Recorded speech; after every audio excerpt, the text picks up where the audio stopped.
Sun தொலைக்காட்சி ரசிகர்களே, உங்கள் அத்தனை பேருக்கும் என்னோட அன்பான வணக்கமும் விநாயகர் சதுர்த்தி நல்வாழ்த்துகளும்.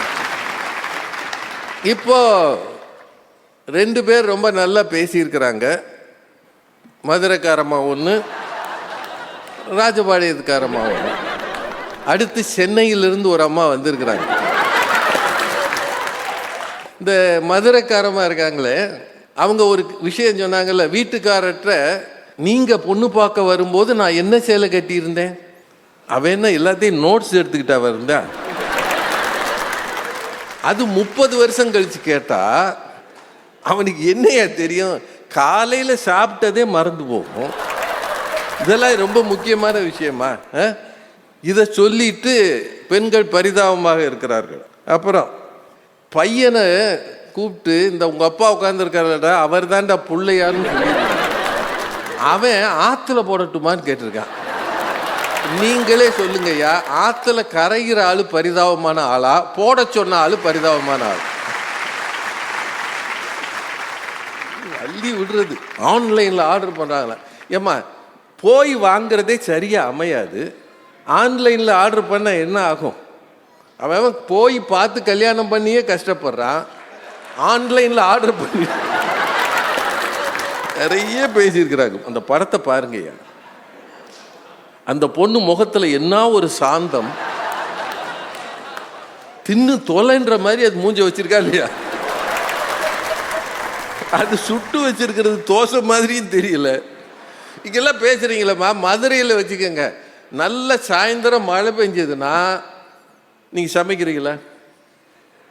புரோட்டா கடைக்கு பார்சல் வாங்க போகிற ஆம்பளை பார்த்துருக்கீங்களா? நல்ல ஓங்கி மழை பெஞ்சதுன்னு வைங்க, அத்தனை பேர் தூக்குவாளியோட புரோட்டா கடையில் நிற்பாங்க. அண்ணே கொத்துனேன், நல்லா கொத்துனேன், என் குடும்பத்தை நினைச்சு கொத்துனேன், அடின ஓங்கி அடின, என்னால முடியலண்ணே நீ அடின. அவன் சொல்றானா இல்லையா? அவன் அங்க போடுற ஒவ்வொரு அடியும் பார்த்து சிரிப்பான். சரி போடு, நல்லா போடு. ஓங்கி மழை பெஞ்சா ஒரு வீட்டில் சமைக்கிறது இல்லை.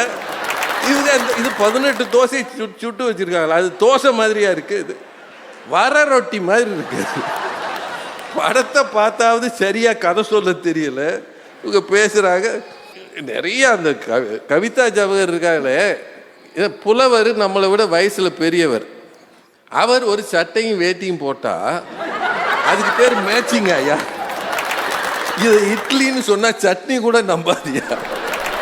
அவர் வேட்டி கிரீன் கலரு, சட்டை ப்ளூ கலரு, அது 2 எப்படியா மேட்ச் ஆகும்? சொல்லுங்கம்மா. ஏம்மா நல்லா பார்த்தா அது சொல்லுங்கம்மா. அது மட்டும் இல்லை, அவங்க என்ன சொன்னாங்க தெரியுமா? அவர் வேட்டிக்கு பார்டரை பாருங்க, சேலைக்கு தாம்மா பார்டர்னு சொல்லுவாங்க, வேட்டிக்கு கரைன்னு தாம்மா சொல்லுவாங்க. ஏம்மா, உங்க மேடைக்கு நாங்கள் வந்ததுக்காக கட்டியிருக்கிற வேட்டியையும் பார்டர்னு சொன்னீங்கன்னா சொல்றது ஒரு அளவா சொல்லுங்கம்மா. மனைவி என்னவா, அவங்க தான் கடிகாரமா, அவங்க தான் காலண்டரா, அவங்க தான் டைரியா. இப்போ உங்க வீட்டில் கடிகாரம்லாம் இனிமேல் எடுத்து தூக்கி போட்டுருங்க, காலண்டரை கிழிச்சு கீழே போடுங்க. புது வருஷம் வந்தால் டைரி காலண்டர்லாம் வாங்காதீங்க. எந்நேரமும் அந்த அம்மாவை பாருங்க, அது முகத்தில் எழுதுங்க, நாள் குறிப்பு முகத்தில் எழுதி வைங்க, இல்லை கையில் எழுதுங்க. சரி, இது எல்லாத்தையுமே நான் ஒத்துக்கிறேங்க, இருக்கட்டும்.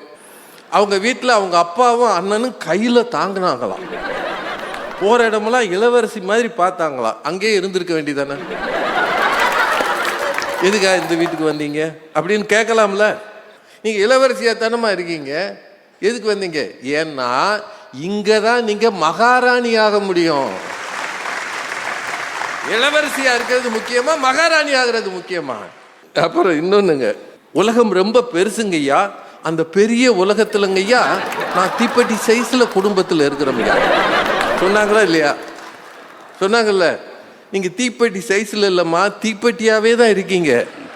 ஏன்னா அப்பப்போ கொளுத்தி போட்டுறீங்க, அப்பப்போ பற்ற வைக்கிறீங்க, ஒரு வீடு நல்லா இல்லாமல் ஆக்கிடுறீங்க தீப்பெட்டி சைஸு. சார், உங்கள் எல்லார்ட்டையும் நீங்கள் 30 வருஷம் முன்னாடி இருந்த பெண்களை வச்சு பேசுறது இல்லை இது. ஆனால் இன்னைக்கு இருக்கிற பெண்கள் சுயமாக தங்களுக்கென்று ஒரு உலகத்தை வீட்டுக்குள் வைத்திருக்கிறார்களா இல்லையா? நேர்மையா கேளுங்க. இருக்கிறாங்களா இல்லையா? அவங்க நேரத்தை அவங்க தனியா எடுத்துக்கிறாங்களா இல்லையா? ஜிம்முக்கு போற பெண்கள் இருக்காங்களா இல்லையா? அடுத்து வர பாரதி பாஸ்கர் மேடம் சொல்லணும். பார்லருக்கு போற பெண்கள் இருக்காங்களா இல்லையா? இதை விட 4-5 ஃப்ரெண்ட்ஸா கூடி வெக்கேஷன் போறாங்க. அனுப்பி விட்டுட்டு இவன் நிம்மதியா இருக்கான்.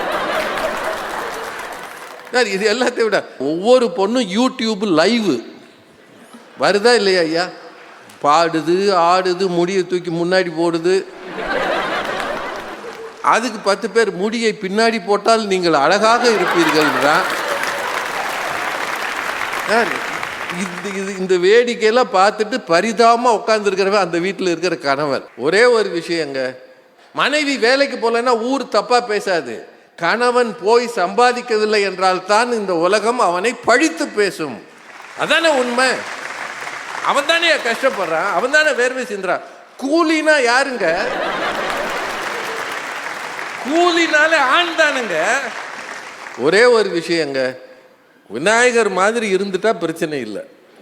நம்மூர் விநாயகர் மாதிரி ஆத்தங்கரை குளத்தங்கரையில் இருந்தால் பிரச்சனை இல்லை. கல்யாணம் பண்ணால் பிரச்சனை தான். அதுலேயும் அதிக பிரச்சனை ஆண்களுக்கு தான். அதில் மாற்றமே கிடையாது. ஏன்னா இந்த ஊர் ஆதி சொக்கநாதர் கோயில் தான் இருந்துச்சு. ஆனால் இப்போ அவர் என்னவாயிட்டாரு? அருள்மிகு மீனாட்சி சுந்தரேஸ்வரர் ஆயிட்டார். சொக்கநாதர் நிலைமையே மீனாட்சி பின்னாடி நிற்கும் போது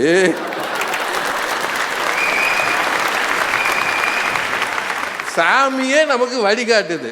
எப்பா அவங்க தான் முக்கியம், நான் வேணா கூட நிற்கிறேன். அதானங்க. அதனால என்னையை பொறுத்தளவு நான் பார்க்கறத வச்சு சொல்றேன்.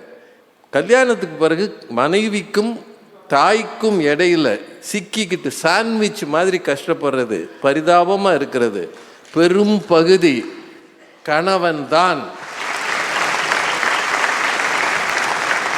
ரொம்ப கம்ஃபர்டபுளா இருக்கிறது மனைவி இந்த காலத்துல. ஏன்னா அவங்க கையில 2 ஆயுதம் இருக்கு. ஏதாவது பேசினேன்னா போயிடுவேன், இல்லை போலீஸுக்கு போயிடுவேன். 2க்கும் பயந்து கிடக்கிறது ஆண்கள் என்று சொல்லி மீண்டும் விநாயகர் சதுர்த்தி வாழ்த்துக்களை சொல்லி விடைபெறுகிறேன். நன்றி, வணக்கம்.